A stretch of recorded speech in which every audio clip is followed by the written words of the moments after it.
என்ன பார்க்குறீங்க? கண்ணாடி ஸ்டைலுக்கு போகிறோம்ல, அடிக்கிற வெயில் அப்படி. இப்போ கட்டாயம் கண்ணாடி தேவை, இப்படி தொப்பி தேவை. இந்த தான் வெயிலை சமாளிக்கலாம். ஒரு மாதிரி வந்து மாங்குளம் முடிச்சிட்டோம். அடுத்த முருகண்டி போகிறோம். போய் பார்ப்போம் முருகண்டியில் என்னென்ன விடயங்கள்.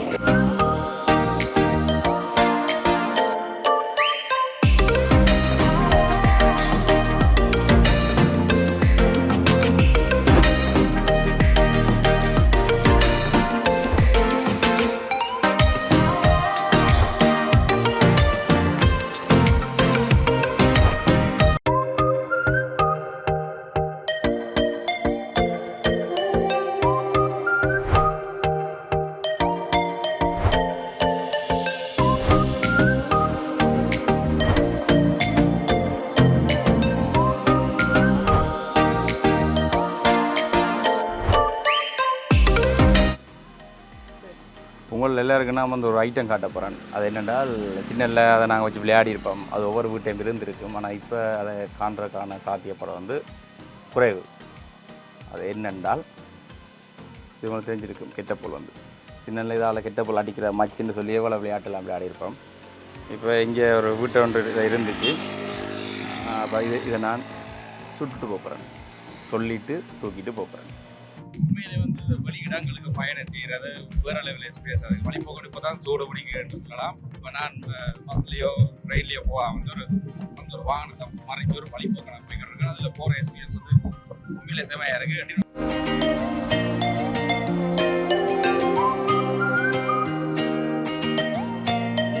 அண்ணா வணக்கம். உங்கள் சம்பந்தாசிரியர் அறிமுகம்? எங்களை அறிமுகம் மல்லாவியில் நாங்கள் இருக்கிறோம். துணுகா பிரதேசம் மல்லாவி. என்ன பேர் கஜரன்னு சொல்கிறது. அண்ணா உங்களோட பேர்? என்ன நல்ல முத்து தான் தேரான துணுக்காய். ஓகே, இப்போ நீங்கள் எங்கே போய்கிட்டு நான் ஒடிச்சிட்டான் வேலை விஷயமா? நான் கோயிலுக்கு ஒரு மரம் எடுக்க போகிறோம். கொம்பு சீவுறதுக்காக வேண்டி, இது சூரன் ஆட்டுறதுக்கு ஒரு கொம்பு எடுக்கிறக்காக வேண்டி போய் கொண்டு இருக்கிறோம் வாகனத்தில். ஓகே, என்ன இதில் ஏற்றி கொண்டது நன்றி. இப்போ என்ன விஷயம்னா, இப்போ இங்கே வந்து 2 விவசாயம் இடம்பெறது, அது சம்மந்தமான சிறிய தகவல். எங்களுக்கு வந்து காலப்போன்றது வந்து 9ஆம் மாதம் முழுது 10ஆம் மாதம் 11ஆம் மாதத்துக்கு விதைக்கணும். பேச்சு நாங்கள் தை மாதம் 2ஆம் மாதம் 3ஆம் மாதத்துக்குள்ள வெட்டிடுவோம். அடுத்த கட்டம் வந்து 4ஆம் மாதம் பேச்சு 6ஆம் மாதம் 7ஆம் மாதத்துக்குள்ள வெட்டுவோம். அதுதான் 2 போகும். இந்த முறை வெயில் கூட தானே இங்கே? அப்படியா? கடும் வெயிலாக இருக்குது. அந்த வெயில் வந்து உங்களோட விவசாய அதுக்கு எதுவும் தாக்கம் செலுத்துதா?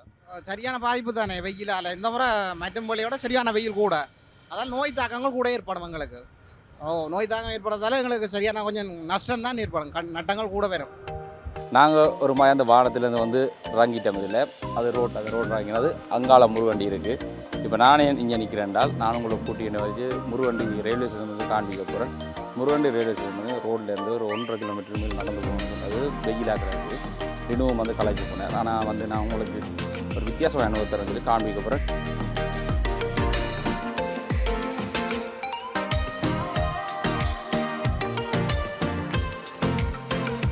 சரியாக வந்து இப்போ ஒரு கிலோமீட்டர் நடந்து வந்துட்டேன். இன்னும் ரயில்வே ஸ்டேஷனை காணையில் இன்னும் நடந்து தான் போகணும். கண்ணு கட்டுற தூரத்தில் ரயில்வே ஸ்டேஷன் இருக்கனால இன்னும் கண்ணு கட்டவும் இல்லை, ரயில்வே ஸ்டேஷன் காணவும் இல்லை. இதில் நடந்து வரைக்கும் நல்லா தான் இருக்கு. ஆனால் வெயில் பொறுமையால் அதை ஃபீல் பண்ணி நாக்கிறாங்க. என்னோட விடியம் என்னென்னா வந்து இப்போ சின்ன ரயில்வே ரேக்கில் வந்து நாங்கள் சின்ன சின்ன கல்லுகள் வச்சுருக்கோம். ட்ரெயின் இருக்கிறேன் அந்த ஏரியை உடைக்கிறத பார்க்கணும்னு சொல்லி அப்படியே சில நேரம் பயம் வந்துடும். ட்ரெயின் அதெல்லாம் கவுண்டர் போகணும்னு சொல்லி நம்ம காசு வச்சு செஞ்சுக்கிறோம். அந்த அனுபவங்கள்லாம் இருக்குது. நீங்கள் இப்போ சின்னல இங்கே யாழ்ப்பாணம் ட்ரெயின் வந்து கொழும்புக்கு போகிற நேரங்களில் இப்படியான சில குறும்புகளை செஞ்சுருக்கேன். நான் மட்டும் இல்லை, நிறைய பேர் வந்து செஞ்சுருப்பீங்க. இப்போ அங்கேருந்து இவ்வளோ தூரம் வந்தாச்சு. என்னோட பாயத்து தான் வாங்க உங்களை எப்படியும் வந்து முருகண்டி போயிடுற நேரத்தை காண்பிச்சு ஆகும்.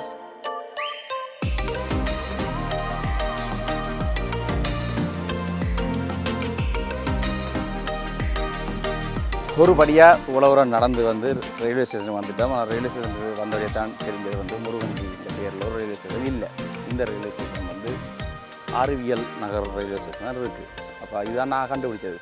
பட் உண்மையிலே வந்து ஒரு இடத்துல எனக்கு ட்ரெயினில் பயணிக்கிறது, ரயில்வே ஸ்டேஷன் அதெல்லாம் எனக்கு பிடிக்கும்.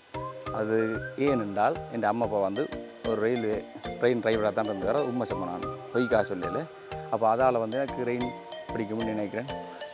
அதுக்காக அவ்வளோ தூரம் நடந்து வந்து இந்த ஸ்டேஷனை பார்த்ததெல்லாம் கீழே கட்டவில்லை. இந்த வெயில் பயங்கர கூட என்னை விட இந்த கேமரா எடுத்துகிட்டு இன்னும் வந்து அந்த கதை வந்து முடிய போகுது. ஆனால் கதை முடியாது. ஏனென்றால் நீங்கள் தான் முருகண்டிக்கு போகிறோம். ரயில்வே ஸ்டேஷனோட காண்பிக்கிட்டு முருகண்டிக்கு போவோம்.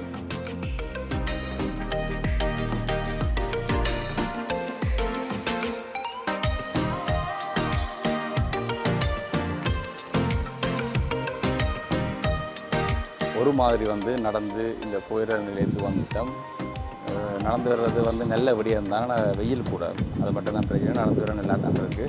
இந்த புயல் நிலையம் வந்து நான் இப்போ தான் ட்ரெயினில் போய்க்கு வந்து பார்த்துக்கிறேன், ரங்கி நின்று பார்த்தது இல்லை.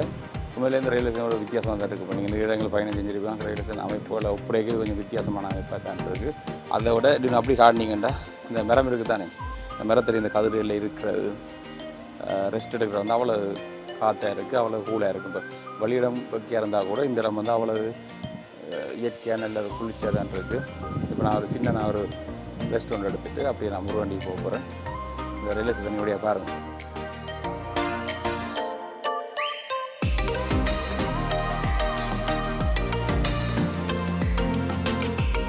என்ன விடயம் என்றால் முருகண்டிக்கு வந்து புயல் நிலையம் இருக்குது. எங்கே இருக்குன்றால் கொக்காவில் சந்தியில் இருக்குது. அங்கே ஒரு காட்டு பகுதிக்கெல்லாம் முருகண்டி புயல் நிலையம் வந்து இருக்குது. இது வந்து அறிவியல் நகர் புயல் சொல்லி முதல்லேருந்து இருக்குது. இது முருகண்டிக்கு மிக அருகாமையில் இருக்கிற புயலம் இதுதான். இந்த விடயம் வந்து எனக்கு எப்படி தெரியும் என்றால் வழிப்போக்கம் தான் சொன்னார். வழிப்போக்கம் என்றால் வழியில் போகிறவராக தான் சொன்னார். என்றால் இப்போ எல்லோரும் வந்து தகவல் வந்து முழுமையாக தெரிஞ்சிருக்காதானே. அப்போ வழியில் போகிற வழிப்போக்கம் அண்ணாமர் வந்து இந்த வழிப்போக்கம் நிகழ்ச்சிக்காக சொன்ன தகவலான்றது முருகண்டிக்கான ரயில்வே ஸ்டேஷன் வந்து இருக்குது. அது இந்த ரயில்வே ஸ்டேஷன் ஒரு 7 கிலோமீட்டர் தாண்டி போகணுமா. என்னை திருப்பி அங்கே நடந்து போகிறது வந்து கடினமான விடயம். நாங்கள் முருகண்டிக்கே போவோம். என்னத்துக்கு வந்தோமோ அந்த வெளியே செய்வோம். பிள்ளையாரை கும்பிட்டு அடுத்தடுத்த கட்டங்களுக்கு போவோம்.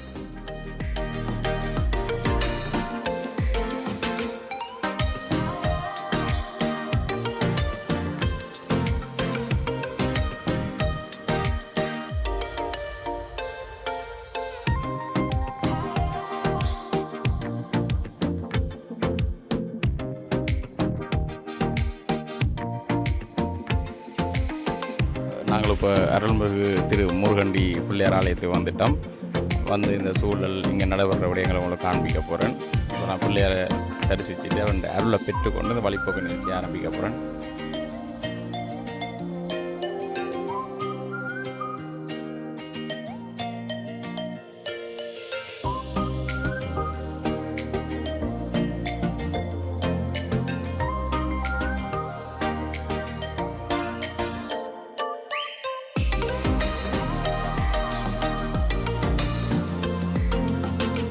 அண்ணா வணக்கம். உங்கள் சம்பந்தமாக சிறிய அறிமுகம். பேர் சிவா. நான் பிறந்து வளர்ந்து முருகண்டி தான். உங்களை தான் அந்த விஷயம் தெரியும். இப்போ எனக்கு என்னதுக்கு பதில் வேணும் என்றால், இந்த முருகண்டி கச்சான்னு சொல்லி இலங்கையில் எல்லா இடம் வந்து யார் கச்சான் வைத்தாலும் கூடின ஆக்கள் வந்து முருகண்டி கச்சான் தான் சொல்லப்படுது. அந்த முருகண்டி கச்சானுக்கு ஏன் அவ்வளோ டிமாண்ட், அவ்வளோ பேர்? அது புள்ளியாற்ற இதோ தெரியல. அது இங்கே மண்ணில், இந்த மண்ணில் தாச்சியில் வறுக்கிறது, மணல் போட்டு, அதால் ஒரு சுகம் உண்டு. மேல்படி முருகண்டி பிள்ளையாருண்டா இதில் தரிச்சு போவாங்க. அந்த பேர் வந்து அந்த பிள்ளையாருக்கு அடுத்தபடியாக இந்த கச்சானன்றா ஒரு முருகண்டின்ற ஒரு காலகாலமாக அது முருகண்டி கச்சானண்டா. நீங்கள் கொழும்புல போயிட்டு முருகண்டி கச்சானண்டா திரும்பி ஒருக்கா பார்ப்பாங்க. அடுத்த கட்டம் அங்கே வறுக்கிறாங்களோ இல்லையோ அது தெரியல, முருகண்டி கச்சானண்டா திரும்பி பார்ப்பாங்க. அப்படி ஒரு இதாக இருக்குது. முருகண்டி கச்சாண்ட பேர் வந்து அந்த மங்காமல் அப்படி இருக்குது. காரணம் என்னென்னு கேட்டால், இங்கேருந்து தாச்சியில் மணல் போட்டு வறுக்கிறது. மற்ற இடங்கள்ல இந்த பேக்கரியில் வறுத்து அது இன்னும் சுவையோ தெரியல. ஆனால் இங்கே இந்த தன்மை அதுதான். முருகண்டி கச்சாண்ட ஒரு தனி சுவை. இனி இடங்களை காட்டிலும் இங்கே இருக்க கச்சாண்ட சுவை வந்து தனித்துவமாக இருக்கும், சுவையாக இருக்கும். சுவையாக இருக்குது. அதுதான். அது கச்சானாக இருந்தாலும் இந்த பட்டாணி கடலையாக இருந்தாலும் இந்த இடத்துல அது ஒரு தனி சுவை. ஆனால் இங்கே நீங்கள் நினைக்கிற மாதிரி இங்கே கச்சான் நாங்கள் ஒருத்தரும் போடுறோம் இல்லை. கச்சான் எல்லா இடத்துலேருந்து கச்சான் வரும். ஆனால் அந்த கச்சானை வேண்டி வறுத்தால் இங்கே தனி சுகம் உண்டு. அது அந்த மண்ணுண்ட தன்மையா இல்லை பிள்ளையாற்ற மகிமையா என்னன்றது எங்களுக்கு தெரியாது. அது முருகண்டி கச்சானண்டா ஒரு தனி சுவை. நீங்கள் இப்போ கச்சான் எடுத்து வறுக்கிற மாதிரி இங்கே இருக்க மண்ணை எடுத்துக்கொண்டே வேறு இடத்துல வறுத்தாலும் அதே சுவை வருமா? அது என்னன்னு எங்களுக்கு சொல்ல தெரியாது. ஆனால் அப்படி இல்லையே. நீங்கள் வறுத்துருப்பீங்க வீட்டில் தாச்சியில் மணல் வறுத்து போட்டு வறுத்துருப்பீங்க. எப்படி தான் வறுத்தாலும் முருகனில் ஒரு கச்சான் பண்ணால் அது ஒரு தனி சுவை. அந்த கச்சாண்ட மகிமை அது அப்படி இருக்குது. அது என்னென்னு நாங்கள் சொல்கிறேன்னு தெரியாது. நாங்கள் சின்ன காலத்துலேருந்தே எங்களுக்கு வேறு தெரிஞ்ச இதன்றபடியாக எங்களுக்கு தெரிஞ்ச காலத்துலேருந்து அந்த முருகண்டி கச்சானண்டா வந்து இறங்கினோட கேட்பாங்க முருகண்டி கச்சான். அந்த ஒரு மகிமை தான் அது. ஐயா, உங்கள்ட்ட என்ன கேள்விண்டா, இப்போ இங்கே யாழ்ப்பாணத்துலேருந்து வெளியில் போகிறாக்களும் சரி, இல்லாட்டி எங்களோட வன்னி மாவட்டங்கள்லேருந்து வெளியில் போகிறாக்களும் சரி, இல்லாட்டி வெளி மாவட்டங்கள்லேருந்து வெளி மாகாணங்கள்லேருந்து இங்கே வாராக்களும் சரி, வந்து போவைக்கையும் சரி வரைக்கையும் சரி வந்து முருகண்டி பிள்ளையாரை வந்து வணங்கிட்டு தான் போகிறது. அந்த முறையொன்று பின்பற்றப்படுது. அது இப்போ உங்களோட வயசுக்கும் உங்களோட அனுபவத்துக்கும் அந்த முறை பின்பற்றுறதுக்கான காரணம் என்ன உங்களை பொறுத்தளவில்? கோயிலில் ஆதரிக்கிறது கொள்வது, அது புதுமையான பிள்ளையர் அந்த காலம் தொட்டும் ஒரு வாகனத்தில் நிப்பாட்டாமல் போனால் அங்கால போய் ஏதாவது ஒரு பிரச்சனையாக கொடுக்கும். அப்படி ஒரு நிலைமையில் இந்த முருகண்டி பிள்ளையர் யாரை பார்த்தாலும் சிங்களாக இருந்தாலும் தமிழாக இருந்தாலும் முஸ்லீமாக இருந்தாலும் இந்த கோயிலை வணங்கி தான் போகணும். கோயிலை வந்து எல்லாருமே வழங்கிட்டு போயிடும். சரி, ஓகே. இப்போ நீங்கள் இப்போ நிறைய காலமாக கடை வச்சிருப்பீங்க. உங்களை பொறுத்தளவில் வந்து இந்த கடை வந்து ஒரு வருடத்தில் ஒரு உச்சபட்ச வியாபாரம் இருக்கும், குறைஞ்சபட்ச வியாபாரம் இருக்கும். ஒரு வருஷத்தில் எந்த மாதம் வந்து கூடுதலாக வியாபாரம் நடக்கிறவங்களுக்கு? கூடுதலாக இப்போ முன்னாடியில் வந்து இங்கே வேலைக்கு வாரவர் எங்களுக்கு அந்த வெளிநாட்டு சீசன் இருக்கு 8ஆம் மாதம். அப்போ அந்த டூரிஸ்ட் ஜனங்கள் வந்து போகிற டைம் தான் அது ஒரு வித்தியாசம் வியாபாரம். எல்லா கடைக்கும் சரி சமமாக வியாபாரம் போகும். எல்லாருக்கும் ஒரு சந்தோஷமான வியாபாரம் கூடுதலாக நடக்கிறது அந்த 8ஆம் மாதம் தான். இந்த இடங்களுக்கு நீங்கள் வாடகை செலுத்தணுமா? நாங்கள் பிரதேச வகைக்கு வாடகை செலுத்தணும். இங்கே என்ன கூடுதலான கடையில் வந்து 24 மணி நேரம் திறந்து வச்சுக்கணும் தானே? இப்போ அப்படி 24 மணி நேரம் கொஞ்சம் வியாபாரம் இடம்பெறுதா? 24 மணி நேரம் வியாபாரம். அதில் வியாபாரம் இல்லைன்னு சொல்கிறதுக்கு இல்லை. ஏன்னா முருகண்டியில் வந்து நீங்கள் எந்த டைமில் வந்தாலும் டீ குடிக்கலாம், எந்த டைமில் வந்தாலும் வடை இருக்கும், சோட்லிஸ் இருக்கும். ஆனால் முருகண்டியில் 24 மணி நேரம் கடை திறந்துருக்கும். ஓகே, நன்றி நன்றி.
அண்ணா வணக்கம். உங்களோட கடையில் என்னென்ன ஐட்டம் இருக்குன்னு சொல்லுங்கள் உங்களோட பேர்கள். கச்சான் அல்வா இருக்குது, சோன் பப்படி, கச்சான் மேஸ்மெலோ, கச்சான் ஸ்கர்ட், பொரி உருண்டை எல்லாம் இருக்குது. முருகண்டி கச்சானண்டே ஃபேமஸாக இருக்குது எல்லா இடம். இந்த இடத்துல வறுக்கிற நல்லா ஃபேமஸ்ண்ணா. இங்கே முருகனியில் வறுக்கிற கச்சான் ஃபேமஸ். முருகண்டி மண்ணுக்கா ஃபேமஸ். இப்போ நாங்கள் ட்ரெயினில் போனாலும் சரி, எங்கே போனாலும் சரி, முருகண்டி கச்சா தானே விற்கிறாங்க. அதில் இங்கேருந்து வறுக்கப்படுதா இல்லை அவன் சும்மா சொல்கிறாங்க? இல்லை இல்லைண்ணா, அவங்க வேறு இடத்துல வறுக்கிறது. ஆனால் இங்கே வறுக்கிறது தான் முருகண்டி கச்சான். போய் சொல்லிடுவோம் முருகண்டி கச்சான். போய் சொல்கிறேன். ஓகேண்ணா. இந்த கடை ஒரு நாள் எத்தனை மலைச்சி வந்துருப்பீங்க? 24 மணி நேரம் வந்துருப்பீங்களா? அப்போ இங்கே பிஸ்னஸ் என்ன வாங்கி போகுதுண்ணா உங்களுக்கு? திங்கள் செவ்வாயெலாம் இல்லை, சனி ஞாயிறு கொஞ்சம் செய்யலாம், மற்ற டைமில் இல்லை. வருஷத்தில் எந்த மாதம் உங்களுக்கு பிஸ்னஸ் கூட நடக்கும்? 8ஆம் மாதம். என்னண்ணா 8ஆம் மாதம்? 8ஆம் மாதம் கொஞ்சம் சீசன், வெளிநாட்டு சீசன்.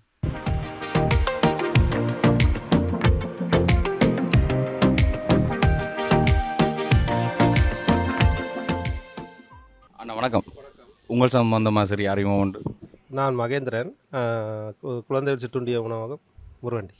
ஓகேண்ணா. இப்போ இந்த கடை இருக்குது தானே, இந்த கடை எத்தனை வருஷமான கடை? இது நிறைய நாளாக நீண்ட கால கடை, மாமாண்ட காலத்துலேருந்து அந்த கடை. ஓகே. இப்போ இந்த கடை இந்த பிஸ்னஸ் என்ன இப்போ கொரோனாவுக்கு பிறகு இந்த பொருளாதார பிரச்சனை பிறகு இந்த பிஸ்னஸ் அதோட முதல்ல இருந்த ஒரு கூடுதல் பிஸ்னஸ் குறைவா? இப்போ விற்கண்டபடியாக கொஞ்சம் வியாபாரம் இல்லை பெருசாக. ஆனால் சில டைமுகளில் வியாபாரம் நடக்கும். குறிப்பிட்டு சொல்லலாம் இவ்வளோ தான் வியாபாரம் நடக்கும்னு குறிப்பிட்டு சொல்லலாம் முருகண்டி வியாபாரத்தை பொறுத்த மட்டும். அதான் நான் என்ன கேட்க வந்தேனாண்டா, இப்போ ஒவ்வொரு இடங்கள் இப்போ யாழ்ப்பாணமோ சரி இல்லாட்டி கிளிநொச்சியோ சரி டவுனில் இருக்கிற கடைகளோட வியாபாரம் வந்து வித்தியாசம். முருகண்டியை பொறுத்தவரையும் அந்த வியாபாரம் வந்து எப்படி இருக்கும்? முருகண்டி வியாபாரத்தை பொறுத்த மட்டும் டூரிஸ்ட் வந்து போகிறது தான் நல்ல வியாபாரம். சீசனுக்கு போது அந்த டூரிஸ்ட் வந்து போடுறோம், அவங்கள நம்பி தான் நாங்கள் இருக்கோம். அந்த மாதிரி அவர் வந்தால் தான் வியாபாரம். ஓகே. இப்போ முருகண்டியில் இப்போ காலமை ராவு மதியம் 24 மணி நேரம் வந்து வாகனங்கள் வந்துட்டு இருக்கும். அதில் கூடுதலாக வந்து எந்த நேரங்களில் வாகனங்கள் கூடுதலாக வர்றது? விடியப்புறம் வரும் கொஞ்சம் 3-4 மணி அந்த இடத்துக்குள்ளே அப்புறம் பின்னேரம் 7 மணிலேருந்து இரவு 9-10 மணி மட்டும் வாகனம் ஆகும். இந்த ஆலயம் இருக்குது தானே, பிள்ளையார் ஆலயம், அதுக்கு திருவிழா அப்படியே நடக்கிறதா? திருவிழா நடக்கிறதுல எழுந்துறை இல்லை தானே, அதனால் ஆவணி சதுர்த்தி மட்டும் விசேஷமாக நடக்கிறதில்ல, வாழபுரம் நடக்கிறது. மற்றபடி வளமையாக நடக்கிற மாதிரி பூசை மண்டபடி வளமையாக 3 நேரம் பூசை நடக்கும். வெள்ளிக்கிழமையில் கொஞ்சம் சதுர்த்தி நாளில் கொஞ்சம் சனம் குரோடாக இருக்கும். வந்து நல்ல விசேஷமாக நடக்கும் பூசை. ஓகே. இப்போ உங்களோட கடை வந்து எவ்வளோ நேரம் ஒரு நாளைக்கு எவ்வளோ நேரம் திறந்துருப்பீங்க? 24 திறந்து 7 நாட்களும் திறப்போம். 7 நாட்கள் திறந்து 24 திறந்து.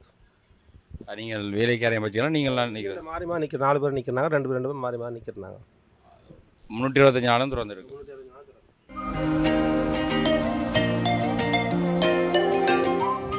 முருகண்டி பிள்ளையாரில் வந்து நின்று வழங்காமல் யாருமே செல்வதில்லை. அது வந்து அந்த காலங்களிலிருந்து பின்பற்றப்படுற முறை வந்து பிரயாணங்களை தடைகள் ஏற்படாமல் ஒரு சந்தோஷமான பிரயாணங்களை அமையும். எனக்கு வந்து பிள்ளையார் வழிபட்டு போகிறது, அவருடைய ஆசையை பெற்றுட்டு போகிறது என்ற விடயங்கள் வந்து இடம்பெற்றுனான் இருக்குது.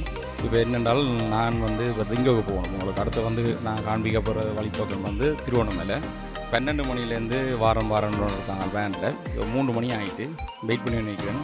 இன்னும் வெயிட் பண்ணுறதை விட இங்கே வந்து உங்களுக்கு மிளசல கூட வசதிகள், நீங்கள் குளித்து உடுப்பு மாற்றக்கூடிய வசதிகள், எல்லா வசதியுமே இங்கே இருக்குது.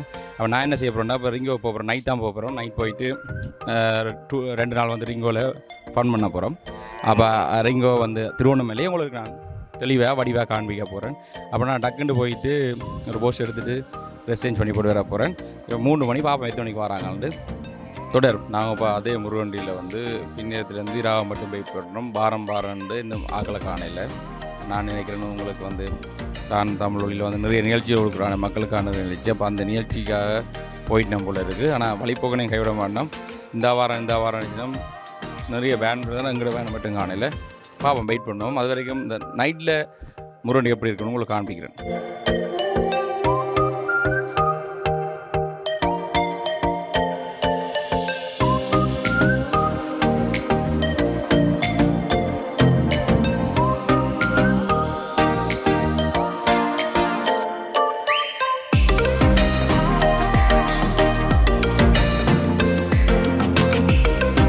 முருகண்டி கோயிலுன்றது வந்து ஏனையின் வீதியில் இருந்தது. இந்த ஏனையின் வீதியில் இருக்க நடந்ததுன்னு சொன்னால் மிகவும் ஒடுக்கமான பாதை. இப்போ இருக்கிற கோயிலை பார்த்தீங்கன்னு சொன்னால் அந்த கோயிலில் முன்னுக்கு இருக்கிற அந்த வெள்ளி தூணுகள் போட்ட மண்டபம் இருக்காது. அந்த கோயிலில் கொட்டிலோடு அந்த கோயில் முடிஞ்சிடும். அதோட ஏனையின் ரோடின் ஓரம் இருக்கும். அதெல்லாம் தேங்காய் எல்லாம் அடிக்கிறது பக்கம். மிக ஒடுங்கலான பாதை. 2 பக்கமும் கடைகள் எல்லாம் மிக நெருக்கமாக இருக்கும். பஸ்ஸுகள் வந்து இன்றைக்கி அந்த காலத்தில் தனியார் பஸ்ஸுகள் இல்லை, சிடிவி பஸ்ஸெல்லாம் கூட எல்லாம் வந்து லைனில் நின்றுதுன்னு சொன்னால், லொரிகள் வந்து நின்றுதுன்னு சொன்னால் என்ன நடக்கணும், மிகப்பெரிய நெருக்கடி இருந்தது. விபத்துக்கள் நிரம்ப இது பக்தர்கள் கடுமையான அபாயங்களை எதிர்நோட்டிருந்தார்கள். தமிழில் விடுதலை புலிகிற காலத்தில் அவருடைய நிர்வாக சேவை இருந்தபோது தான் இந்த விஷயத்தை மாற்ற வேண்டும் என்று தீர்மானிக்கப்பட்டது. அதன்படி தான் இந்த வீதியை ஏனையின் ரோட்டை வளைத்து போதிய அளவு இடைவெளி கொண்டதாக மாற்றப்பட்டது. மிகவும் ஒரு தீர்க்கதரிசனம் மிக்க பார்வை அது. என்னென்னு சொன்னால் இந்த போக்குவரத்துக்கெல்லாம் அதிகரித்து வருகின்றது, பிரயாணிகள் எண்ணிக்கை கூடிக்கொண்டு வருகின்றது. அப்படியெல்லாம் வரும்போது ஒரு பாதுகாப்பான மார்க்கத்தை உருவாக்குவதற்காகத்தான் இந்த வீதியை வளைத்து போட்டு சுதந்திரமாக கோயிலுக்கு வராமல் போகின்றவர்களெல்லாம் நேரடியாக போகலாம். ஏனையவர்கள் இந்த கோயிலடியில் வந்து போகக்கூடிய இவ்வளோ ஒரு பெரிய விசாலமாக கொண்டு வரப்பட்டது. இந்த மனசல கூடங்கள் எல்லாம் கட்டப்பட்டது. இதெல்லாம் டிஆர்ஓ தமிழர் அகதிய வாழ்வு கழகத்தினுடைய நேரடி கண்காணிப்பு கீழே செய்யப்பட்டு அளவுபடுத்தப்பட்டது. இது வருடங்கள் மேற்கொள்ளப்பட்டது செஞ்சது. நான் நினைக்கிறேன் 2005-4ஆம் ஆண்டாக இருக்க வேண்டும். 2004 ஆண்டு பேச்சுவார்த்தை நடக்கின்ற காலங்களில் நடந்த அபிவிருத்திகள் இதுவிட ஒன்று முக்கியமான விடயமாக இருந்தது. ஓகே, நன்றி. நன்றி. உண்மையில் வந்து முருகண்டி வந்து பகலில் ஒரு விதமான அழகு, இரவில் ஒரு விதமான அழகு, 2 அழகையும் பார்க்கக்கூடிய மாதிரி தான் இருக்குது. உங்களை காண்பிக்கணுன்றதுக்காக மட்டும் இல்லாமல் இன்னும் பேன் விலையில் நிறைய நேரமாக வெயிட் பண்ணி கொண்டிருக்கோம். அந்த வெயிட் பண்ணுற டைமில் வந்து உங்களுக்கு இப்போ முருகண்டியை முழுமையாக காட்டக்கூடிய சந்தர்ப்பம் உண்டு அமைஞ்சது. அதில் ஒரு வேன் ஒன்று வருது, அந்த வேனை தான் இருக்குன்னு நினைக்கிறேன். பார்ப்போம், வெயிட் பண்ணி.